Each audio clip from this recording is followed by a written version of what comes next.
Okay, good morning. Today for grammar, this is a build off of what we did yesterday and also last week, talking about negative and positive words.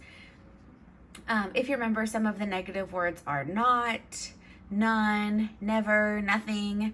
Some positives are ever, any.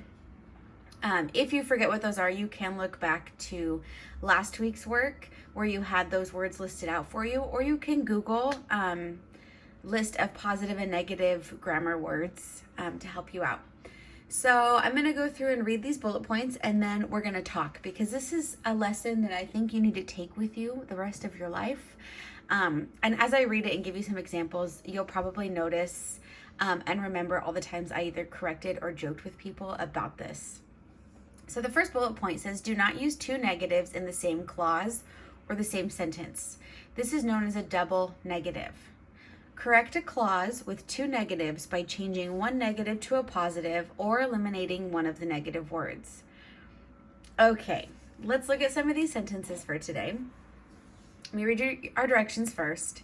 You're going to highlight the negative words in green, correct the sentence by changing one of the negatives into a positive, and then rewrite the sentence.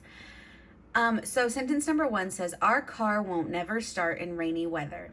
So you'll notice I've already highlighted my negative words, won't and never. Now for this sentence, they're right next to each other, but it won't be like that for all of them. You can already start to look at sentences 2 through 5 and see that the negatives aren't always going to be right next to each other. So you really want to make sure you're identifying all of the negative words. Now, this sentence is not correct because we have two negatives or double negatives.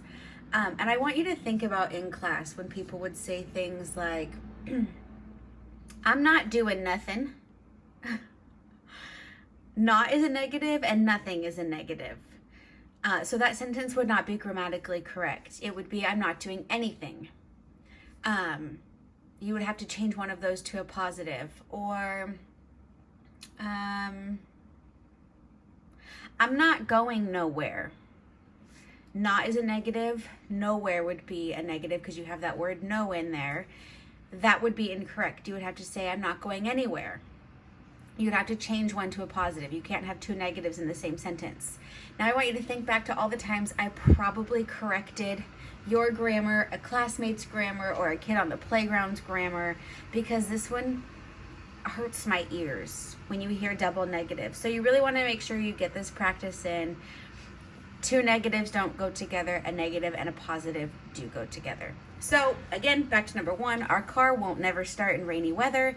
The sentence is incorrect because we have two negatives. So I have to change one to a positive.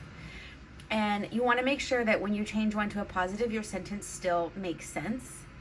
So in my mind, the way that I can change this so I don't have two negatives is our car won't ever start in rainy weather.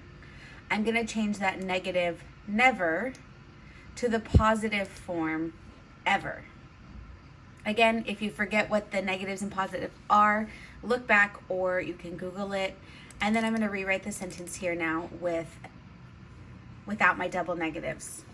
So our car won't ever start in rainy weather. Again, when you're typing this in, make sure you are practicing your capitals, your punctuation at the end, putting your apostrophes for the contraction. And that's all you're going to do for the rest of these sentences. Highlight your negatives and change one of them to a positive so that the sentence is grammatically correct and makes sense.